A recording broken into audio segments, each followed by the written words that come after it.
Bankless Nation, is time for the Bankless Weekly Rollup, giving you this a day earlier because it is Thanksgiving week, at least for our US listeners.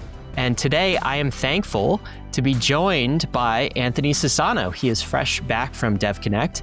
I'm pretty sure he woke up bullish because it is morning time in Australia time. Anthony, how you doing, man? Good. And yeah, you're correct. I did wake up bullish today, for sure. It's about 8 a.m. my time, so very excited. I mean, especially seeing ETH back over 3K. That was That's nice. bullish? You feeling Yeah. okay about that? Like, I was going to ask you, how are you feeling about these markets overall? Yeah, I mean, obviously there's a lot of kind of uncertainty in the kind of markets, maybe not just crypto, but also the wider markets. Everyone's kind of discussing this AI bubble, like, is it going to pop? What's going on here? But for me, I tend to just focus on, Ethereum most of the time and what ETH is doing. And honestly, I think Ethereum is really well positioned right now to have a great 2026. We're firing on all cylinders. Oh my God. Okay. So since Anthony is here, we got to spend a lot of time talking about Ethereum today, including next week is the next Ethereum hard fork upgrade. It's called Fusaka. What's getting shipped? We'll talk about that. Also, what's the upgrade after the next upgrade? I want to hear Anthony's take on that too. And Justin Drake demonstrated Ethereum ZKifying. And this is all happening sooner than we think. Also, a few other things. Tom Lee seems simply unbothered by these markets. He says we're still in a super cycle. I got a clip I want to play. Also, Monad goes mainnet. The CFTC clears Polymarket for US users. And it kind of seems like Bitcoiners are waking up to the quantum threat to their network. There's a Nic Carter article, I should say, I want to get into that's worth discussing. Before we get into this episode, though, we got a message from our friends and sponsors over at REYA. So REYA is a perps DEX. Perps trading has a problem right now. Either you get the speed of a centralized exchange or the security of a DEX, but oftentimes you can't have both. Well, REYA is giving you both. They're closing this gap. They have a based rollup chain upcoming with ZK proofs, sub 1 millisecond trading, 0 trading fees, and this inherits 100% of Ethereum's uptime and security. I know Anthony's very much into this. This is kind of a new architecture-based rollup that they are pioneering, and they're already one of the top 6 DEXs, perps DEXs out there. They've got an upcoming token. 80% of the fees from this token go to REYA, and 20% are actually going to ETH. Buy back and burn ETH. So this is kind of deeply aligned with Ethereum economics. It's very exciting. Go check that out. There's a link in the show notes. Okay, Anthony, let's get to markets today. You phrased it as good news because ETH is above 300. We've got Bitcoin about 90K. ETH is above 3,000, I should say. Oh my God, not 300. And we've got Bitcoin about 90K. So that is up about 1% on the week. ETH up 4% on the week. How are you feeling about Ethereum right now and the markets? Is this, like, in your mind, kind of end of cycle and we're entering a sustained bear period, or do you think the concept of cycles is over? We've not had a chance to talk about that. Yeah, I mean, that's a big discussion in the crypto ecosystem, kind of always, right? Like this concept of a 4-year cycle. And if you believe in the 4-year cycle, then October was the top. Like, you believe that we topped in kind of October and now we're going into a year-long bear market until next October or Q4 next year. I've been pretty vocal for a while now that I don't think the 4-year cycle is a thing anymore, at least how it has been traditionally defined by the crypto ecosystem. I think cycles are always a thing. Markets work in bull and bear and kind of like sideways cycles. So that's always a thing. I don't think that's going to change. But the concept of a 4-year cycle is up for debate, I think. And it's something that we're seeing play out right now because obviously the prices came down a lot from their October highs. We had that massive wipeout on October 10th that took out a lot of people, that were on leverage, especially with all the altcoins. But now the open question is, are we going to go back up? Are we, in a super cycle, as Tom Lee has said, or is that it? Are we just going into a bear market for a year? My personal take is that I think that as I said, like the 4-year cycles aren't a thing anymore. So I think going from here on out, it's very kind of difficult to know where we're going to go. But I think that ETH is really well positioned to capture any kind of, I guess, like investable money that's coming into crypto, especially on the TradFi and macro side. And I think that Ethereum as an ecosystem is honestly like in the best place it's ever been. There is so much happening across so many different areas. And, I think Ethereum is leading where it matters most with stable coins, with institutional onboarding, with DeFi. So if those things continue, which I think they will, I can't see a world where that doesn't actually play out in the price of ETH. Okay, but why no 4-year cycle? Has something changed? Because we've always gotten these 4-year cycles. Do you think that institutional investor flows have kind of changed the entire structure? The halvening matters less. Like why are 4-year cycles not applicable anymore?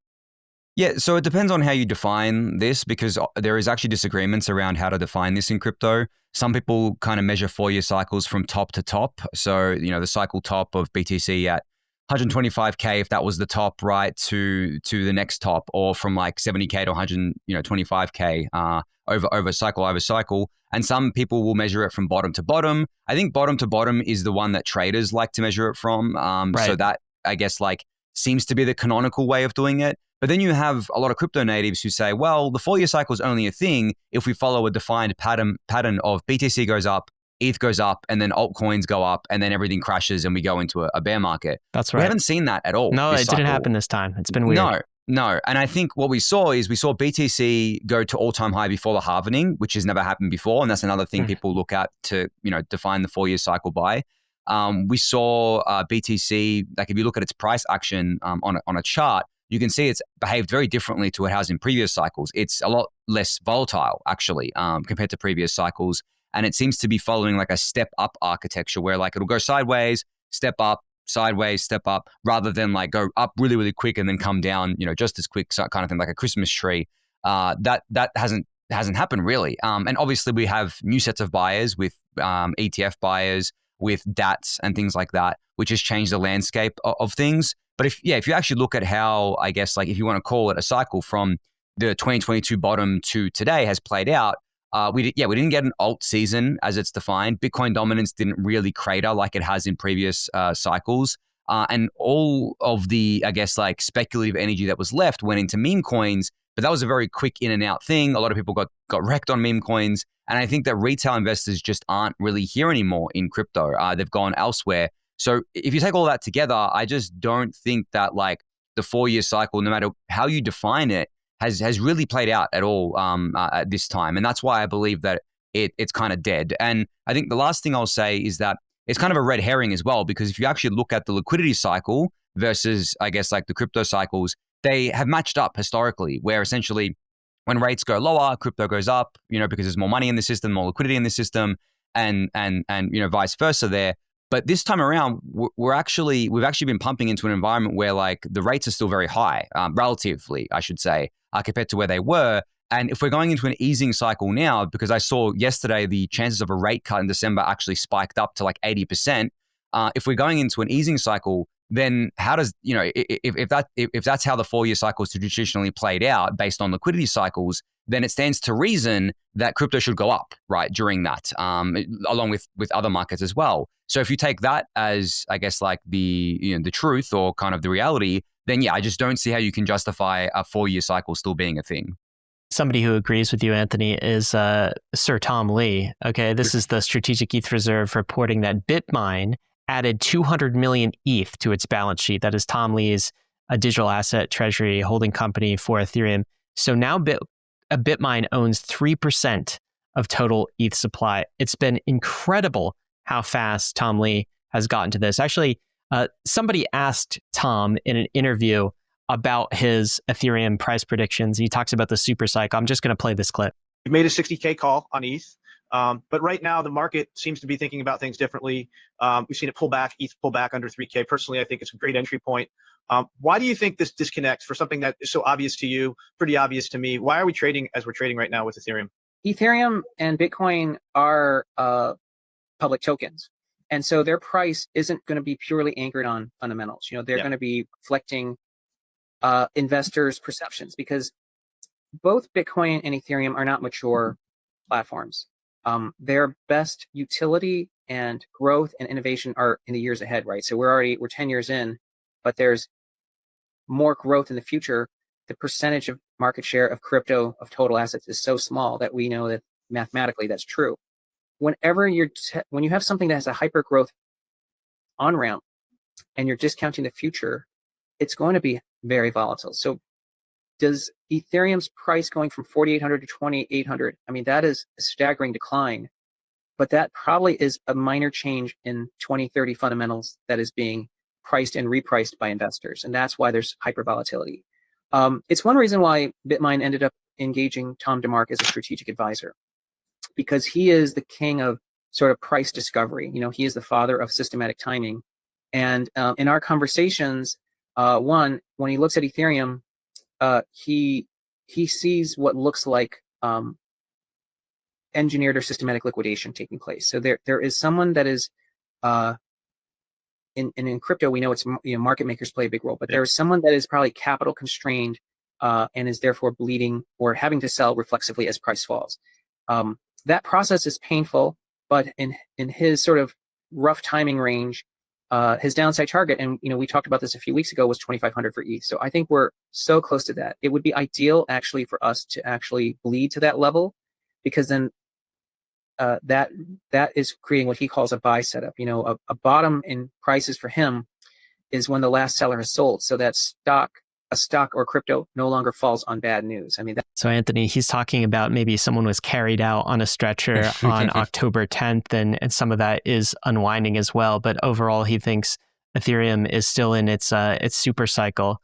What do you think about that idea that some of this is just margin call? Someone got out over their skis, and this has caused kind of some of the cascade since October, cascade down that we've seen? Yeah, I think there's a lot of truth to it. If people aren't aware, that October 10th kind of crash was the worst in altcoin history. Not so much for ETH and BTC because they didn't go down as much, but if you actually look at all the other charts out there, all the altcoin charts, within a period of like 2 hours, they went down an astonishing amount. I think some of them went down 90+%, which is... Do you know Cosmos? You remember Atoms? Yeah, they went to $0 at one point. Like it just, the entire order book sent it to zero, man. Yeah, and that's insane because that just basically shows that big people got kind of liquidated, but also the market makers who usually provide liquidity just disappeared. Like they just vanished for that period of time for one reason or another, and that's also led a lot of people to think that there was some funny business going on, especially with these kind of offshore exchanges like Binance, for example, which, I've been pretty vocal in the past about Binance, still being shady. I think even though they kind of obviously had that whole thing with the Department of Justice going after them, finding them, stuff like that, I think that a lot of these exchanges are still very much black boxes and they play games, various different games. They may trade against their customers. I'm not saying that Binance does this, but other ones have actually been shown to do this.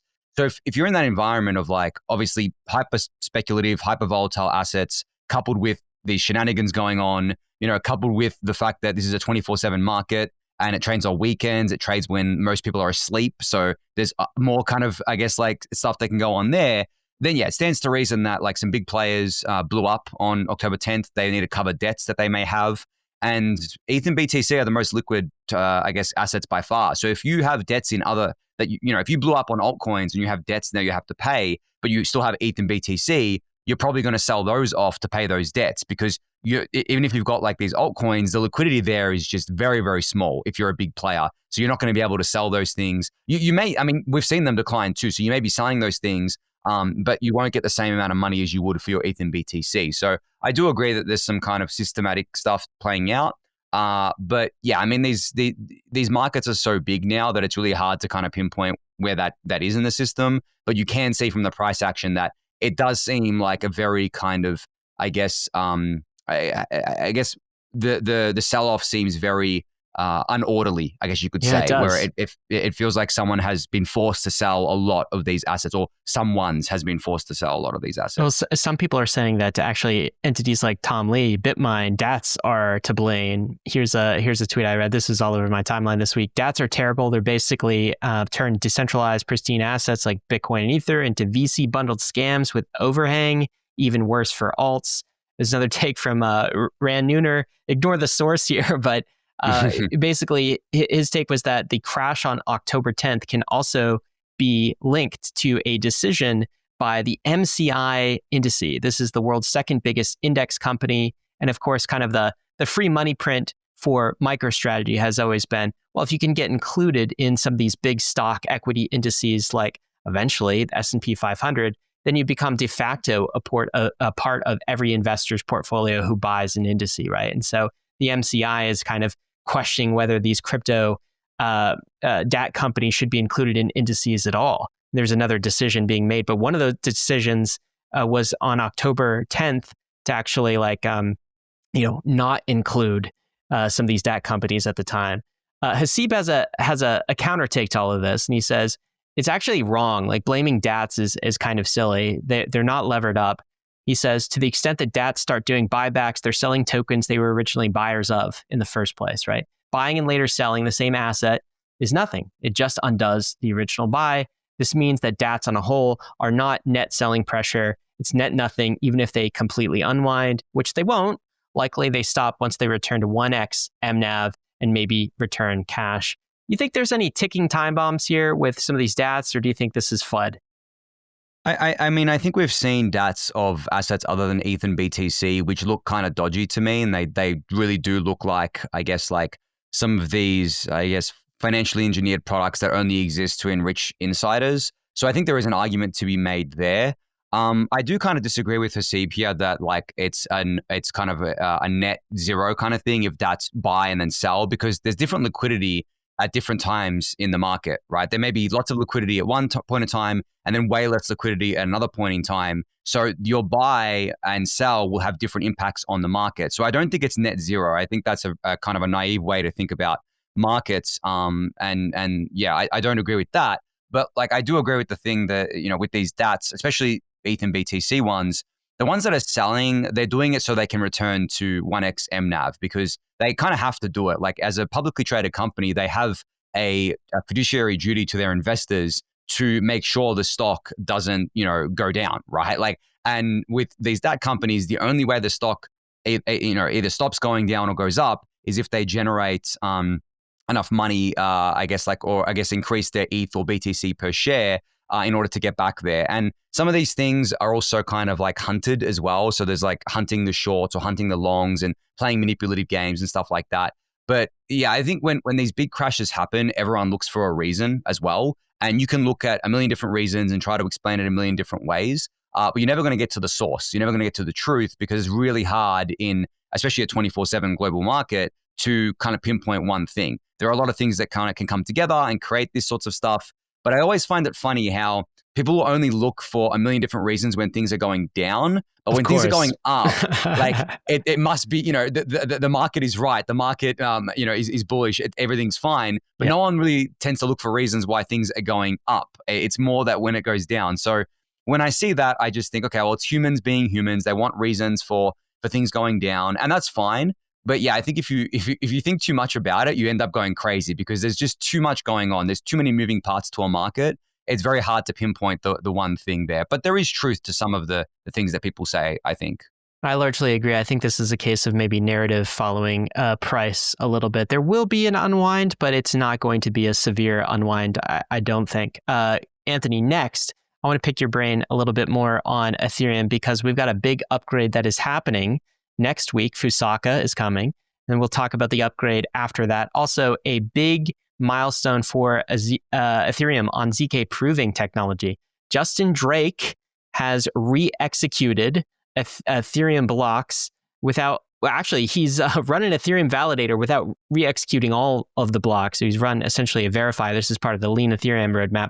We'll talk about all that and more, but before we do, I want to thank the sponsors that made this possible. You can now borrow USDC against your Ethereum and Bitcoin on Coinbase. Crypto-backed loans on Coinbase make assessing liquidity seamless for crypto hodlers. Powered by Morpho, Coinbase crypto-backed loans gives you direct access to on-chain financing, allowing you to take out loans at competitive rates using your crypto as collateral. Over $1 billion in loans has been opened through Coinbase to date. On the Coinbase app, eligible users can borrow up to 1 million USDC using Bitcoin or Ethereum as collateral. Users can convert their USDC into fiat to make down payments, refinance debt, or cover urgent expenses, and more. The benefits are numerous. Interest rates are variable, typically between 4 and 8%, and respond to market conditions. Loans are approved in seconds without credit checks. Repayment schedules are variable, meaning there are no fixed deadlines. The kicker? Coinbase will not treat borrow transactions as taxable events. Manage loans directly in the Coinbase app with ease. It's currently available to US customers, except New York, and additional collateral types and increased loan limits Polymarkets are coming soon. Want to learn more? Click the link in the show notes or visit coinbase.com/borrow. Crypto is risky. Your sleep shouldn't be. 8 Sleep's mission is simple. Better sleep through cutting-edge technology. Their new Pod 5 is a smart mattress cover that fits on the top of your bed. It automatically adjusts the temperature on each side so you and your partner can both sleep the way that you like. It's clinically proven to give you up to 1 extra hour of quality sleep per night. 8 Sleep's Pod 5 uses AI to learn your sleep patterns, regulate temperature, reduce snoring, and track key health metrics like HRV and breathing. With a new full-body temperature-regulating blanket and built-in speaker, it is the most complete sleep upgrade yet.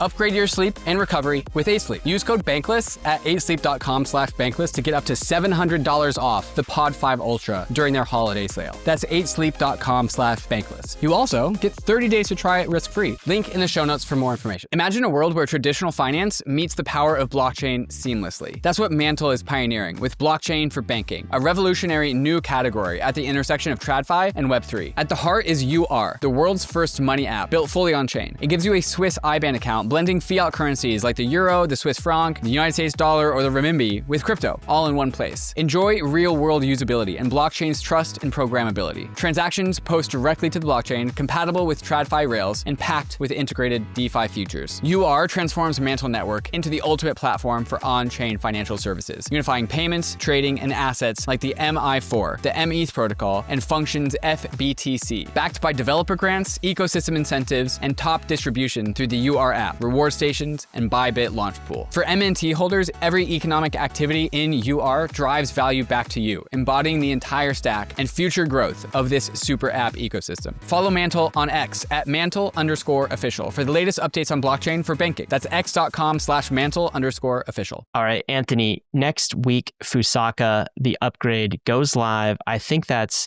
December 3rd. I'm going to give you a few headlines of what this does. Maybe let's align it to the Ethereum Foundation's roadmap that they set out in 2025. So first, scaling L1, 33% more throughput on the layer 1, 60 million gas limit.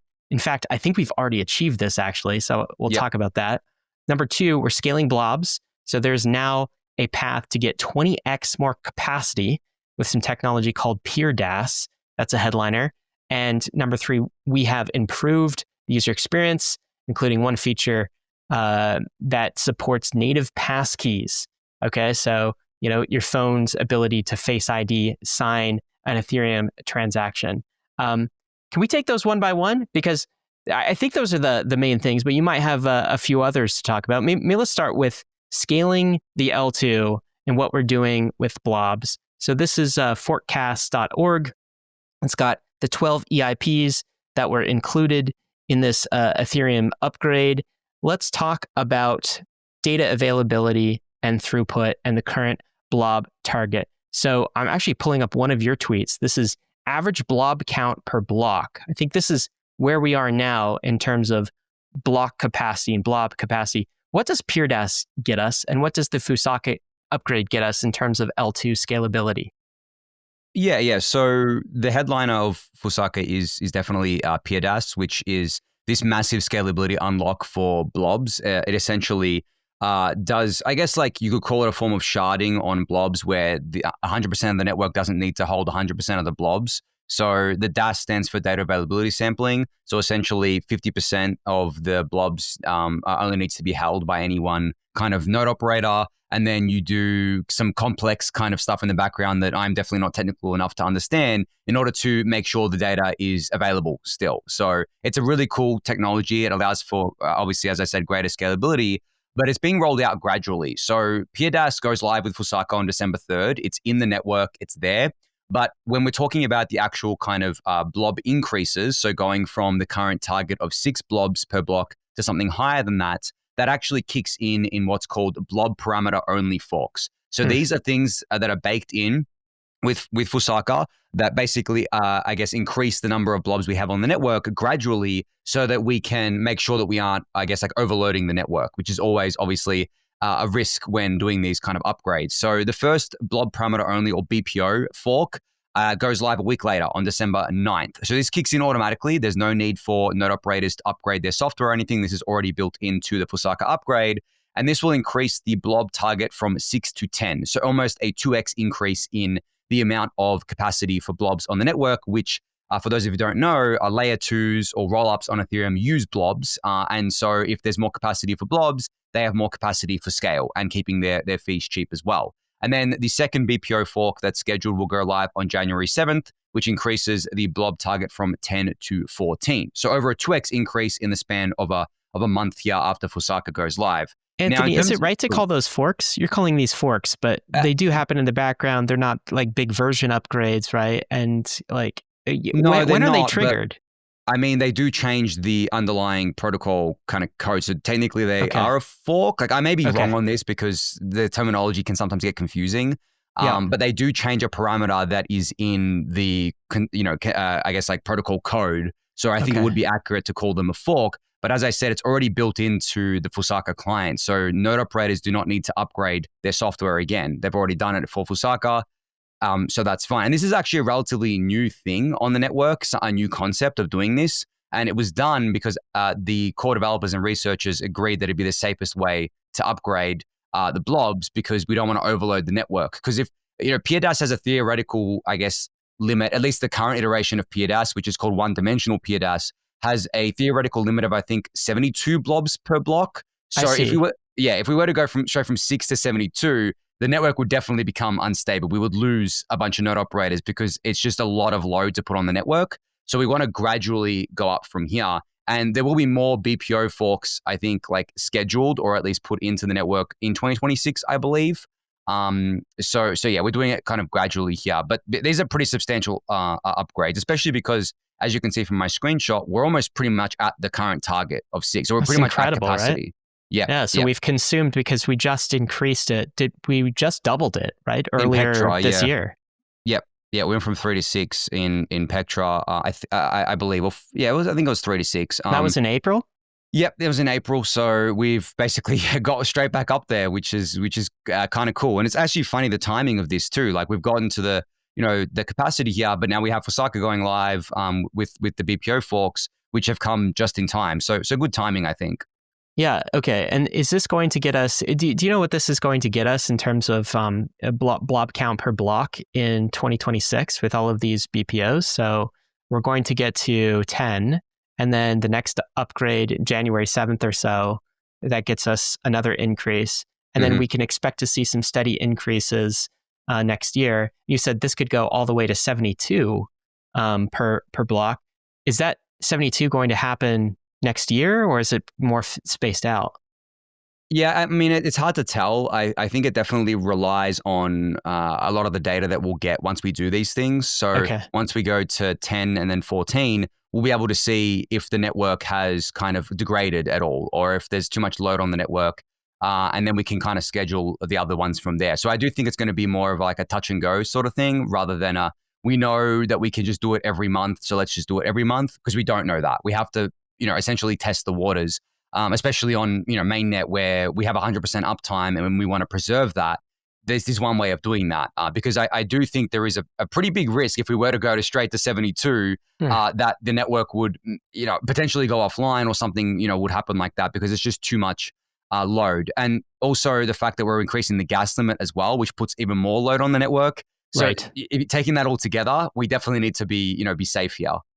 And just to put some context out there, I was reading a COINBASE, a base blog post about how Fusaka essentially allows them to scale. And they have some other things that they're optimizing within their stack, but in the first half of next year, they expect to get to around 10,000 transactions per second just on base. And so this puts them in, the 500 megagas range. And part of that is due to these, the additional data availability that Ethereum is providing. So it's really taking off the limiters for L2s. It's like a super stimulus to L2 block space.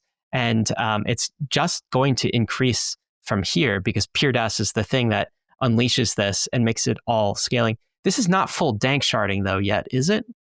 No, I mean, as I mentioned earlier, this is one-dimensional PeerDAS. I think PeerDAS can be upgraded. I don't think it's going to happen for a while, though. I would caution against looking forward to this anytime soon. But it will eventually happen. I think where we kind of upgrade PeerDAS into multi-dimensional PeerDAS. And my understanding, that would give us an even greater sense of scale. I think hundreds of blobs per block, or that's what I guess Justin Drake has spoken about in the past. But yeah, I think it's kind of hard to tell like on timelines there because it does depend on observing the network over time and seeing how much it can handle. But then when we unlock ZK, while it may not apply to blobs, it applies to the rest of the network. Right. And then we can just like trade off all of the savings with ZK on the execution layer side, apply that to consensus layer, which is where blobs are, and just go crazy with it. So, yeah. No, this is definitely, we're entering Ethereum scaling season. There's actually another EIP that was bundled in here that isn't talked about as much, but there's a different pricing structure that's being implemented for blobs as well. I mean, some people are calling this a fair pricing structure. This is EIP 7918, and it adds a reserve price floor for blob fees. My takeaway for this is L2s are going to be giving more to ETH holders by burning ETH. In exchange, of course, they're getting this super stimulus of additional supply. But now there's going to be some sort of minimum fee for L2s, and kind of the fee structure scales with the execution layer fees as well. So I don't think we'll expect immediate burn, right? But it should be more burn than previously. I'm actually not sure how to model this other than to look at ETH burnt from L2s over time and to see how this is impacted. But there's some sort of minimum fair pricing scheme here. Do you have anything to add to that? Yeah, I mean, this is something that the community has asked for a while. Right now, blobs are pretty much free, which I personally don't have an issue with because I look at blobs as a loss leader for Ethereum growth, where essentially we're subsidizing this thing, with blobs so that we can keep bringing more and more L2s and L2 capacity to the network, which captures more and more users, which is good for Ethereum overall. I also don't think that fee revenue is a huge value driver for ETH, the asset. I think of ETH as a store of value.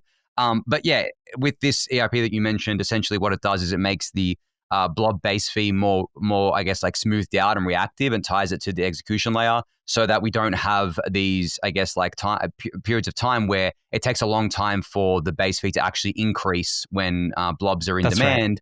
Right. So that, we drive more value back to ETH holders, obviously via the burn, and also stakers via rewards.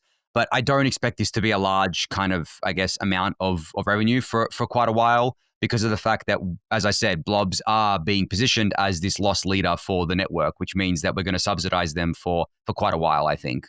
I agree. Okay, so that's scaling layer 2s. Let's talk about scaling the layer 1. So Ethereum L1 gas limit is now 60 million. That's already happened. And it was also scheduled to happen at Fusaka. Can you explain how this works? Yeah, so the gas limit can actually go up or down outside of a hard fork. So what validators can do, or what node operators can do, is they can set a gas limit manually on their kind of software to increase or decrease it. We've seen this happen this year 2 times already. So essentially we went from 30 to 36 million gas limit at the start of the year. That was done without a hard fork. That was just node operators voting it up.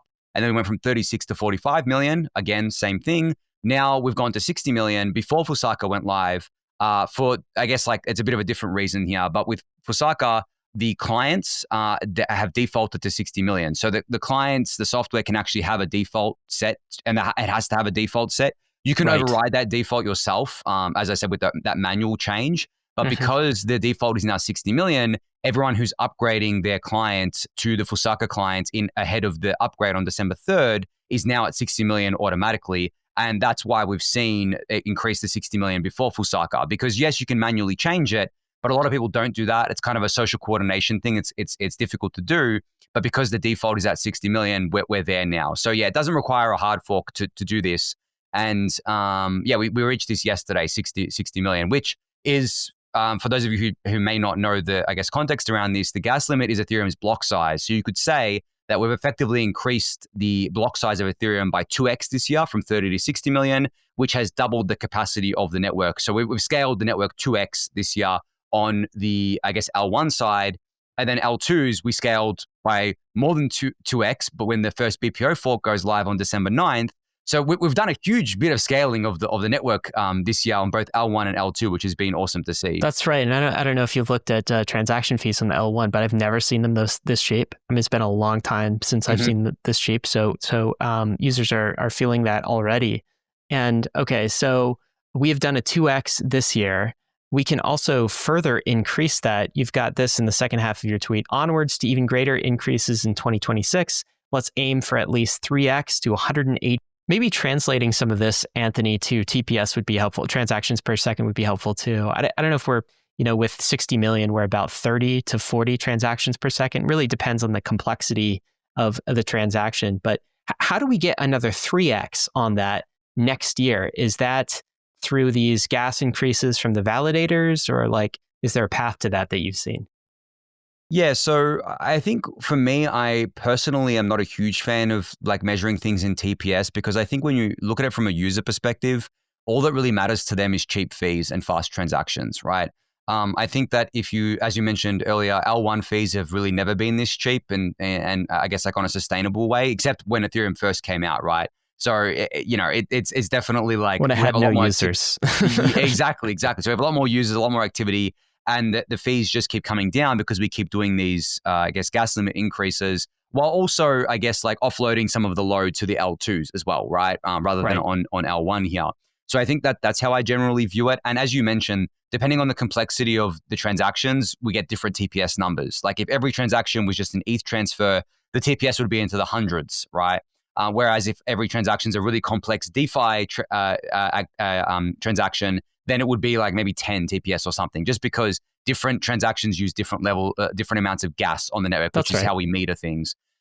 So in terms of increasing this next year, so the general kind of consensus that's been set from the core developers and researchers is that they want to aim for at least a 3x increase in the gas limit for the next couple of years, and maybe the next 3 years, because then it becomes the ZK era from there, because that stuff's moving so quickly. The goal is to get to at least 180 million next year. Now, I've seen 5x thrown around as well. Some core researchers are pretty comfortable with going to 5x next year. And there's a lot of moving parts happening here to make this a reality, because the way, I think Vitalik tweeted about this today as well, the way to look at this is that we can actually do things on the protocol level to do what's called repricing of different opcodes. So essentially what we can do is we can make it more expensive to do certain things and I guess cheaper to do other things, which I've tweeted about here with regards to an EIP that'll probably go into Glamsterdam. So for example, you've got the tweet up, we can lower the cost of a basic ETH transfer from 21,000 gas to 6,000 gas, which is over 70% cost reduction, while keeping the gas limit the same, right? But the thing is that when we do these reductions and when we increase the cost of other things, we can actually increase the gas limit. So we're basically trading efficiencies here, which increases the overall scale of the network. And this is your proposal, right? To actually decrease the gas fee down from 21,000 to 6,000 gas for ETH transfers. And does that effectively basically subsidize ETH movement? Is it a boon to Ether, the asset? Is that why you're proposing this? Yeah, so I mean, I wouldn't say I'm the proposer of this. I am a co-author, because Ben Adams, who is the champion of this EIP now, has been talking about this and proposed it for Glamsterdam, I believe. But this EIP is old. It's 4 or 5 years old. You can see when it was created, 2020. Okay. So this is an old EIP. But the reason why I'm a co-author on this is because I spoke a lot about doing this on my own show. And Ben Adams is a core developer who works at Nethermind.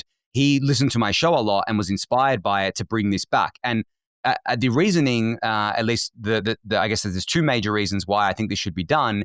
Is one, ETH is the only decentralized asset on Ethereum. It is the best asset on Ethereum. So we should treat it that way. We should treat it as a first-class citizen. And yes, we should make it cheap to transfer ETH on the network, which is a boon to everyone, because everyone uses ETH on the network, whether it's to pay for gas fees, use it as collateral, staking, whatever it is. We use ETH. We want to use ETH as money. We want to promote that. And the second reason is because we don't want something else replacing ETH, right? Like stable coins or LSTs even, which are ERC20 tokens. We want ETH to remain that premier money, that premier asset on Ethereum. So, but we can do this in various different ways. But I thought this was just a really easy way to do it. Yeah, I love it. Yeah, Let's do it.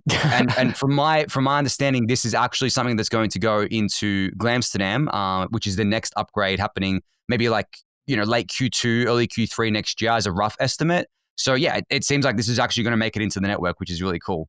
So you think it's realistic to 3x gas limit again next year? I think that's the floor, to be honest. I think that's minimum. Wow, I think we can go higher than that. Yeah. This is very, very, very bullish, Anthony. Okay, so let's talk about maybe the next Ethereum hard fork. And Forecast does a great job of talking about this. This is called Glamsterdam. I just want to say, incredibly impressive that ETH has shipped 2 major hard forks in 2025 this year. We're starting to get some velocity for that. There's no date for the 2026 hard fork. That would be the one after Fusaka. This is the next one. There are some candidate headliner EIPs. One is EPBS. This is proposer builder separation. It's really getting enshrined. We've done episodes on this. The other is block level access. It's called BAL. And a third is like a maybe, it seems like right now, which is Fossil, which would really improve Ethereum's censorship resistance attributes. My take is I think EPBS and BAL get in there, block level access. And this is going to, I mean, we don't have time to probably get into what specifically these things are doing, but this is also going to allow us to increase block size as well on the layer 1, particularly block level access to some parallel transaction processing that will just free up some resources for us to be able to do that. What's your take on Glamsterdam, and when do you think that happens? Yeah, so I would say you mentioned we've done 2 upgrades this year with Pectra in April and now Fusaka happening in December. I would say that next year, I think we're only going to do Glamsterdam just because of the fact that Glamsterdam alone is a huge upgrade and it's going to take time for this stuff to be built out and tested. EPBS is a very substantial upgrade on the network. I think it's very complex. I think that there is a lot of moving parts to it and there is still a lot of contention around it. I agree with you that I think EPBS and BALS will be the headliners of Glamsterdam. They'll be the 2 major EIPs that go in. I think Fossil will end up in the fork after Glamsterdam, which is currently called H-Star. It doesn't have a proper name yet, but that will probably happen in 2027, maybe early 2027. But yeah, if I had to guess as like a really rough estimate on Glamsterdam, I would say late Q2, early Q3. But that's just my own personal view on this. It's still too early to tell on timelines. But yeah, I think EPBS is a huge upgrade for the network. I think that everyone kind of seems to want it, but there is contention around how to do certain things within it. I think the biggest contention is around how to do trustless payments as part of EPBS. If that like gets resolved, then we should get Glamsterdam earlier. But if that takes longer to get resolved, it'll probably happen later. And then BALS, as you mentioned, does this kind of parallelization of transactions on the network, which does kind of afford us more scalability here. But I do want to say that even though we're only getting 1 upgrade with Glamsterdam next year, likely to only get 1 major upgrade, we still have the gas limit increases that are going to be happening outside of these upgrades. As I said, validators can vote it up themselves, or the clients can release new versions and just have the default set to whatever is agreed upon.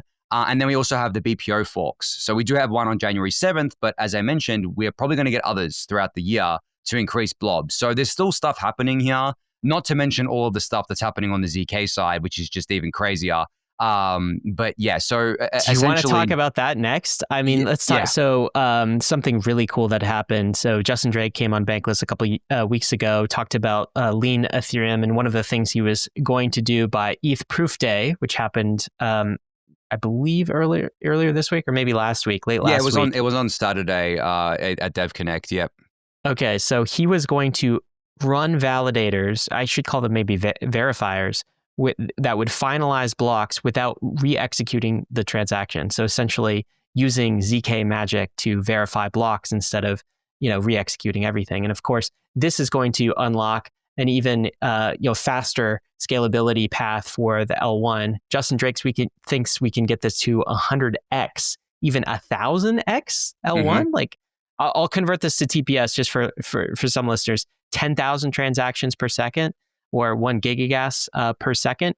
So he did it. He actually did it, and he did this from his home. Pretty incredible. I think a massive milestone. And it seems like ETH proving, ZK proving is just like happening faster than everyone anticipated, particularly at the beginning of this year and certainly 3 years ago. Do you think this is a big milestone for Ethereum?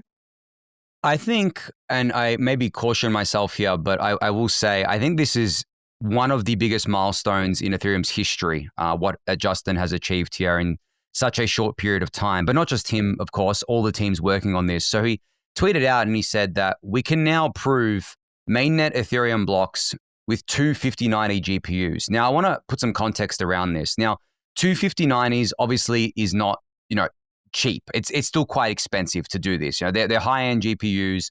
They do cost a lot of money. But I don't think people realize that just a few months ago, it took an order of magnitude more GPUs than this. It took like 32 or 64 GPU clusters to do this, which is obviously much more expensive. Now, fast forward to today, we're doing it on two 5090s, which, as I said, like it's very hard for me to contextualize this for people who may not know the history, but that is honestly an insane improvement. So insane that I doubt even Justin Drake saw how fast things were going to improve. No, I don't think he did. Yeah. So I think that if you fast forward another few months, we could be down to one 5090 or an even weaker GPU, like a 5080 or a 5070, on a home PC to verify these things. A couple of years ago, if you had told someone that this was going to happen this quickly, they would have called you utterly insane and you would have been laughed out of the industry. That's how crazy it was, because of the fact that it was so expensive to do it back then. And now we're at this point where it's not. And what Justin Drake actually showed in his demo was that he could do this on the network, no hard fork, nothing, without using an execution layer client. So he only used consensus layer clients to do this. And yeah, it's a reality. So I think when you fast forward out the next 2-3 years of Ethereum, we're actually, it's crazy how like we've been stuck at 10, 20, 30 TPS for years. And within the next 2 to 3 years, it is actually not far-fetched to say that on L1, we can get to 10,000 plus TPS. Like, I think that's a reality. Yeah, that's wild. Also, this is a take that dovetails with what you were just saying, is we can increase gas limits in the way that you were saying. Also, we'll have more full nodes out there. So this is Return of the Cult of the Full Node. This is from Vitalik's keynote at DevConnect. And it's basically the idea that more people can run full nodes from home because they're just verifying blocks rather than re-executing all of them. And so maybe we have 15,000 or so full nodes out in the wild out there. It's hard to find reliable estimates. We could 10x that. We could have 150,000. This is the take. If you don't have tens of thousands, ideally hundreds of thousands of full nodes around the world, you don't have a world computer. There's a computer waiting to be captured. And Ethereum's path is really hundreds of thousands of full nodes. And it can do this because of ZK proving ZK EVM technology. Very exciting. Yep. Yeah, exactly. And the dream that Vitalik has spoken about for a long time is being able to run a full node or even a validator on a smartphone, right? Or like something that is, necessarily has the power, but is very constrained in terms of like bandwidth and other kind of things like that. So yeah, it's crazy. Like it's a crazy next couple of years in Ethereum, that's for sure. Okay, there's so much more we could talk about, including Ethereum interoperability layer. I haven't had a chance to fully dive into that, but that's coming potentially in 2026. Also, maybe a little further out there, the idea of native rollups. But you were at DevConnect yourself. So what was the most exciting thing that happened there in your opinion, Anthony? What was your big takeaway? Yeah, there was a lot of things that happened at DevConnect. A lot of different tracks from DeFi to L1 scaling to L2 scaling. I would say that if I had to kind of pinpoint where a lot of the energy was focused, I think it was on the EF itself and how the EF has reinvented itself this year in order to be a much more consumer-facing organization, I should say, or a user-facing organization, where historically the EF had been quite closed off, quite kind of tight-knit, like amongst itself, and you had to really be in the weeds to know what the EF was doing. But with this new EF, since Wei and Tomas took over as the new co-executive directors, they're a lot more forward-facing with everyone. And I saw the EF, like obviously DevConnect is an EF conference, but I saw EF presence everywhere across everything in a way that I haven't seen before, in a really loud way. And the Ethereum Foundation members are really proud to basically show off what they're working on, are really proud to be part of the community. They're listening to user feedback. They're working on things that people actually want. So that was the main thing that I saw. But definitely the biggest thing that a lot of people were talking about was the ZK stuff. Not just from a scaling perspective, but also from a privacy perspective. I know that Aztec's been in the headlines recently because they're doing their token sale right now. They're doing a private L2 based on this ZK technology. But also institutions demand privacy as well. And I think ZK applies to them in a really big way because of that. So yeah, I would say the main theme is definitely the EF. just seeing the reinvented EF on full display. But yeah, scaling it was a huge theme as well. And DeFi was everywhere at DevConnect too, which was really great to see. Next year, DevCon in India, Mumbai, India. So the fourth quarter of 2026, and that was announced as well. Anthony, we've got a few more things to talk about, including Monad launched this week. So we'll talk about that. Also, quantum computers and Bitcoin, what could go wrong? We'll discuss all that and more, but before we do, I want to thank the sponsors that made this episode possible. Ethereum's Layer 2 universe is exploding with choices. But if you're looking for the best place to park and move your tokens, make your next stop UNICHAIN. First, liquidity. UNICHAIN hosts the most liquid Uniswap v4 deployment on any Layer 2, giving you deeper pools for flagship pairs like ETH USDC. More liquidity means better prices, less slippage, and smoother swaps. Exactly what traders crave. The numbers back it up. UNICHAIN leads all Layer 2s in total value locked for Uniswap v4. And it's not just deep. It's fast and fully transparent, purpose-built to be the home base for DeFi and cross-chain liquidity. When it comes to costs, UNICHAIN is a no-brainer. Transaction fees come in about 95% cheaper than Ethereum mainnet, slashing the price of creating or accessing liquidity. Want to stay in the loop on UNICHAIN? Visit unichain.org or follow @UNICHAIN on X for all the updates. Introducing FRAXUSD, the genius-aligned digital dollar from Frax. It's secure, stable, and fully backed by institutional-grade real-world assets, custodied by BlackRock, Superstate, and Fidelity. It's always redeemable one-to-one, transparently audited, and built for payments, DeFi, and banking. The best of all worlds. At the core is FRAXNET, an on-chain fintech platform built to align with emerging US regulatory frameworks where you can mint, redeem, and use FRAXUSD with just a few clicks. Deposit USDC, send a bank wire or tokenize treasuries, and receive programmable digital dollars straight to your wallet. FRAXNET users benefit from the underlying return of US treasuries and earn just by using the system. Whether you're bridging, minting, or holding, your FRAXUSD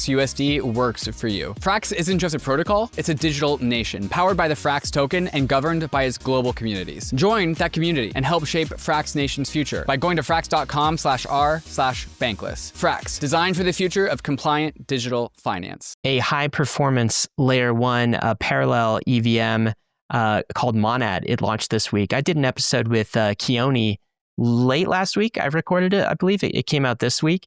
And what they've basically done is they've re-engineered the EVM and consensus layer from the ground up and really focused on, I guess, taking all of the engineering bottlenecks out of it. And so that is what has launched Monad. The token price is, I guess, doing fairly well.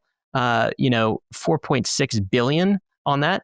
What was really interesting and striking to me was just the departure in path. So Monad is really scaling with kind of like this engineering type focus, re-architecting the EVM and consensus layer, not scaling in the way Ethereum is via ZK, but it does have a reasonably low hardware footprint, not going to be as low as kind of a ZK EVM and Justin Drake's setup, but that's the way they're scaling. Do you have any takes on Monad? Of course, it has a number of competitors out there. There's a lot of high transaction throughput execution chains out there. I mean, you could point to Solana.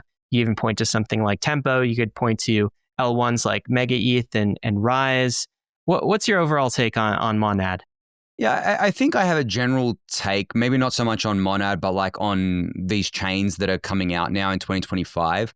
I think when you talk about scale and high performance, that's like table stakes at this point, right? So we already have a lot of high performant chains, a lot of chains that offer cheap fees and fast transactions to users.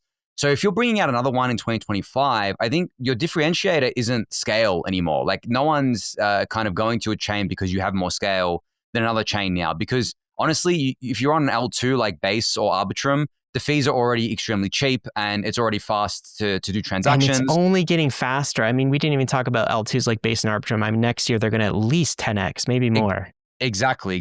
And then there are obviously the L1 ecosystems like Solana as well that have been cheap and fast for a while now. So if you're bringing out a new chain, whether it's an L1 or an L2 in 2025, you obviously default have to be scalable. Like that's table stakes. If you're not, then you're just not going to be in the game. But then I think if you want to grow as an ecosystem, you have to be differentiated from the other chains. So if you just release another chain, another EVM chain that is just kind of fast and scalable, well, does that actually bring new applications to the ecosystem? Like, does it enable new applications that haven't been able to be built before? Is it doing something different? Does your ecosystem have a reason to grow and exist? Do people have a reason to bring money there? that's how I kind of think of it these days. I don't really think of it as kind of L1, L2, whatever. It's more about the fact that like, why are you creating this thing? Is it actually doing something different? And I think Monad has been in development for a very long time now, I think like 4 years or something. So they obviously started developing it when this wasn't the case. The case was we need faster and cheaper chains. But yeah, in 2025, we already have plenty of fast and cheap chains. So I'm going to be curious to see how Monad does in terms of growing their ecosystem, but also they have competition too. Like Mega ETH is launching soon, as you mentioned, as an L2. Rise is launching as an L2. And these are EVM chains, right? So they're essentially the same thing as Monad. But as I said, I think the winning chains are going to be the ones that build up their ecosystem in some way and have a reason for people to go there. Because right now I have no reason to go to Monad instead of staying on, Base or Arbitrum in terms of like fees and scalability and apps that I want to use. So again, like why would someone else go there? Like that's always the open question. And it's not just with Monad, it's with everything. Every kind of chain that's launching from here on out, I believe. Yeah, I agree. One of Monad's secret sauces, though, is it's trying to actually have nodes that can run from home. But one of the takes I have, and I'm not sure what you think about this, but basically they could run into a latency problem. So they're launching with 400 millisecond latency, and there are some kind of like high frequency trading types of pressures that start to build up when you're going to that low latency. I mean, Vitalik has talked about you play the HFT game and you kind of lose your soul. That's going to be something that's interesting to watch because I've been talking to some validators that run kind of, ETF services, from Ethereum validator services to Solana and others. And some of the high throughput, low latency chains have a tendency to co-locate and centralize, right? So a whole bunch of the Solana network, let's say like the top 20 validators runs in a data center in Amsterdam, right? Just because of reasons. And when you're co-located, you can have certain advantages. And that's something to watch out for. Is it's not just about running nodes, it's the entire block production supply chain that can co-locate and centralize and be a vector there. So I'm going to be interested to see how that plays out as well. The CFTC purportedly is allowing Polymarket. They have approved Polymarket for US registered brokers coming to a trading platform near you. So I thought this meant I could go to Polymarket, Anthony, and start using this as a US user. I guess in Australia, you don't get the geo block, do you? It's fine to use Polymarket in Australia? I'm not sure because it's changing all the time. Like I think that it was fine and then it wasn't, and then maybe it's fine again. Unfortunately, unfortunately, these things just tend to change based on, I guess, like some new regulation or something like that. But as far as I know, I can still access it, but it might have changed again. I don't know.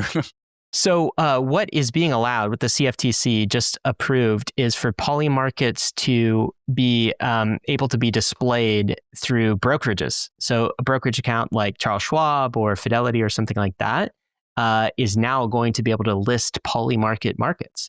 So you won't necessarily be able to go to Polymarket as a US user and use it directly, but you might be able to use it through like E-Trade in the future. And certainly this opens the path to Robinhood. This opens the path to Coinbase and crypto native exchanges to list this. So this is Shane saying, much props, the CEO of Polymarket, much props to our legal and US ops team. This process has historically taken years. It took us 4 months, late nights, early days. This admin and commission are built different. The pace, thorough feedback on applications, working through the weekends, unprecedented. He says, bravo to one of the commissioners of the CFTC. A complete 180 from the regulatory environment that we saw last year, where Shane was basically FBI rated and almost getting arrested for Polymarket. So that is good progress on an app built on crypto that has scaled to mainstream. Mm-hmm. Yeah, definitely. I think people forget how bad it was under Gensler, and I don't think people realize how good we have it now. Hopefully it remains this good and keeps getting better. But yeah, it's unfortunate that it's become even more political now, crypto, I think. I think the Democrats have just dug in their heels and still really hate crypto. Obviously, the Republicans have embraced it, but there are some stuff going on there with like the scams and the grifts and stuff like that too. So I hate how political it is because like the worst case scenario is if, the Democrats come back into power and start being on an anti-crypto crusade because they don't like Trump or something. Feels like there's going to be a backlash though, right? Doesn't feel that way? Yeah. But I guess the saving grace is that if we can get legislation kind of in, then it's really hard to reverse that. So at least we get that win. But yeah, I feel like for the next few years, like we have it good now, but it's still going to be a battleground in the US in particular around this because it's so like politically charged now, I think. Quantum has been back in the focus a little bit more. There's been some headlines, but I'm starting to see some notable Bitcoiners actually wake up to the quantum threat to Bitcoin, Anthony. I'm sure you haven't read this yet. You just woke up. Nic Carter posted it. It was his second post on Bitcoin and the quantum problem. This is part 2, and it's like a 14,000 word essay. I had a chance to actually read it this morning, and he makes a pretty compelling argument, actually, that the quantum problem is a massive problem for Bitcoin, and it could happen sooner than anyone expects. He says as early as 2030, 2032. Nic Carter, I think, he's very talented at going deep and researching kind of thorny technical issues, and his research is all here in the article. But let me give you the high-level summary.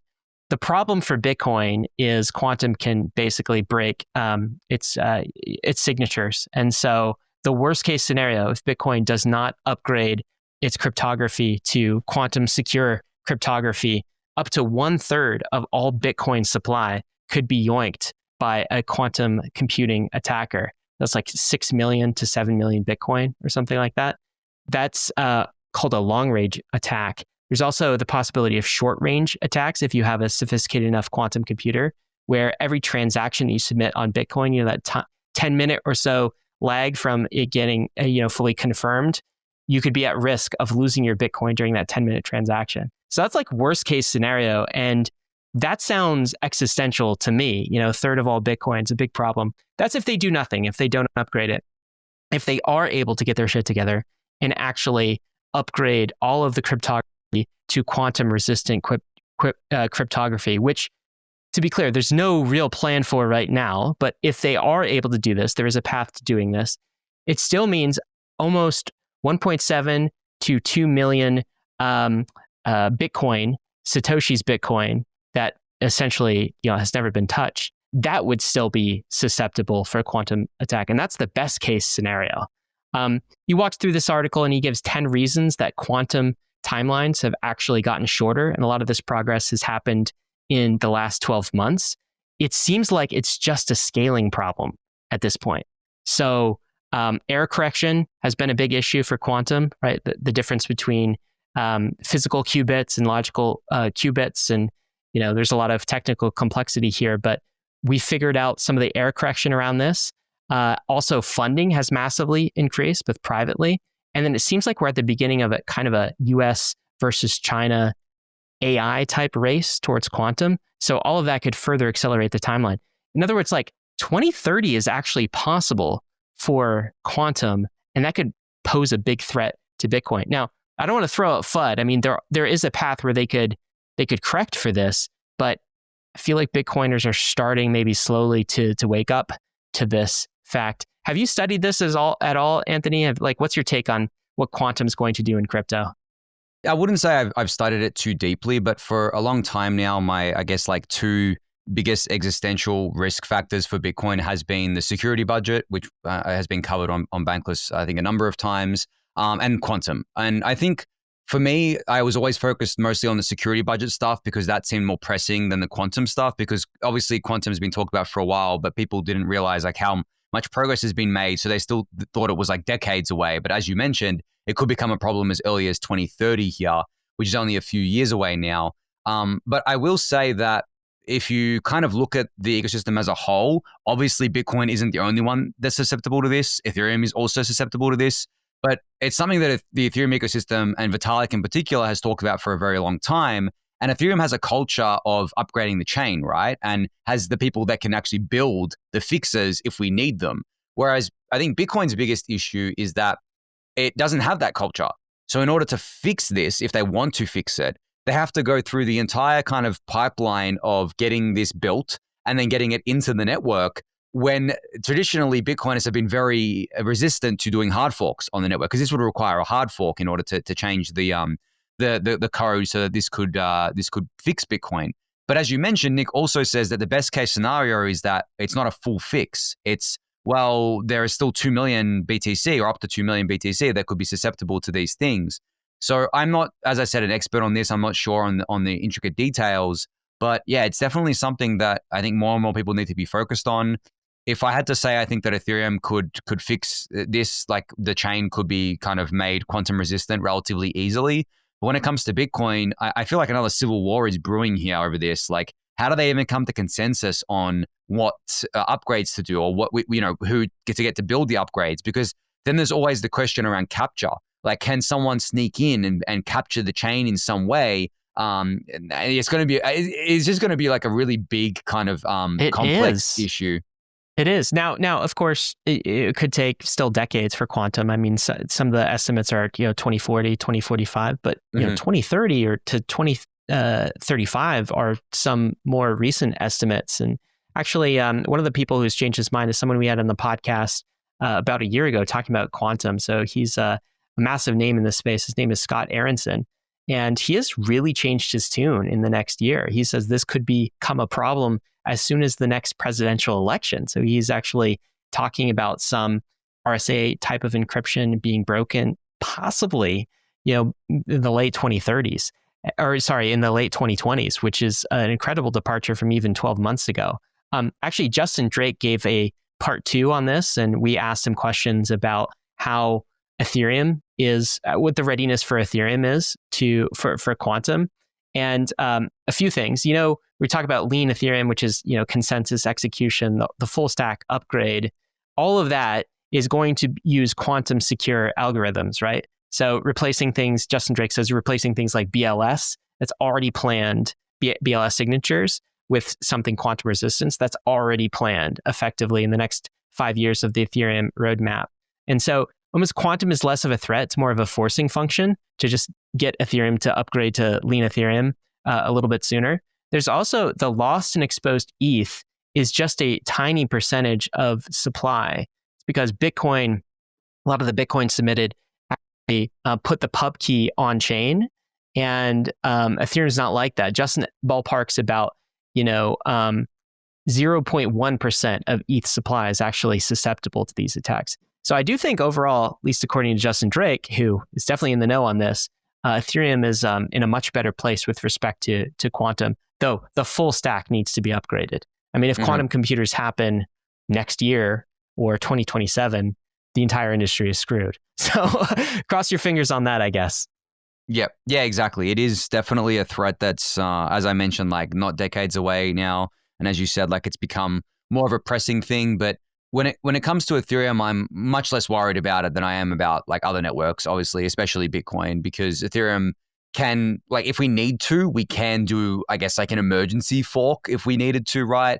Like, yes, it would probably be a mess, but we could do it. But Bitcoin, I just don't see how they do it. Like, it just doesn't, it's not in their DNA, right? It's just crazy. They're ossified, very ossified. Exactly. Anthony, thank you so much for filling in for David. It's been a pleasure to have you, as always. The Daily Gwei is coming back to a regular cadence starting next year. I saw you announce that this week. That is very bullish. So I know you kind of took some time away from the Daily Gwei. It's been less frequent in 2025. I actually listened to the Daily Gwei, the portion about you kind of getting super healthy and super fit. And that was incredible. I know that's been a journey for you too.